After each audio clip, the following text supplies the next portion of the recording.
కర్నూలులో రాజకీయాలు వాడివేడిగా కొనసాగుతున్నాయి. ఈ మధ్య వైఎస్ఆర్ కాంగ్రెస్ పార్టీ ఎంపీ బుట్ట రేణుక తెలుగుదేశం పార్టీలోకి జంప్ అవుతోందంటూ పెద్ద ఎత్తున రూమర్స్ పుట్టించారు. ఈ విషయంపై స్పందించిన బుట్ట రేణుక తాను వైసీపీని వీడే ప్రసక్తే లేదని తేల్చిపారేశారు. దీంతో పాటు గత కొన్ని రోజుల క్రితం నుండి టీడీపీ ఎమ్మెల్సీ కర్నూలు జిల్లా అధ్యక్షుడు శిల్పా మోహన్ రెడ్డి వైఎస్ఆర్ కాంగ్రెస్ పార్టీలోకి జంప్ అవబోతున్నారంటూ భారీగా ప్రచారం కొనసాగుతోంది. సోషల్ మీడియాలో మరీ ఎక్కువగా ఈ వ్యవహారంపై వార్తలు పుట్టుకొస్తున్నాయి. అయితే ఆయనపై వస్తున్న వార్తలకు శిల్పా తాజాగా క్లారిటీ ఇచ్చారు.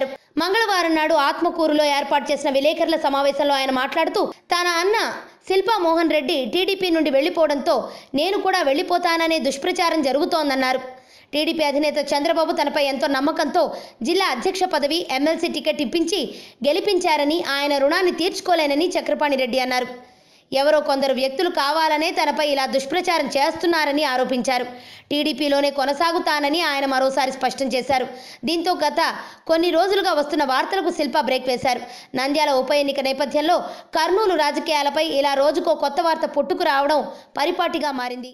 ఆరోగ్యవంతమైన జీవితం కోసం మనం పాటించాలి కొన్ని నియమాలని. చిన్ని చిన్ని చిట్కాలతో చింతలేని జీవితాన్ని ఎలా గడపాలి అనే దానికి వీక్షిస్తూనే ఉండండి మన ఆరోగ్యం యూట్యూబ్ ఛానల్. మరిన్ని ఆరోగ్య సూత్రాలకు సబ్స్క్రైబ్ చేసుకోండి.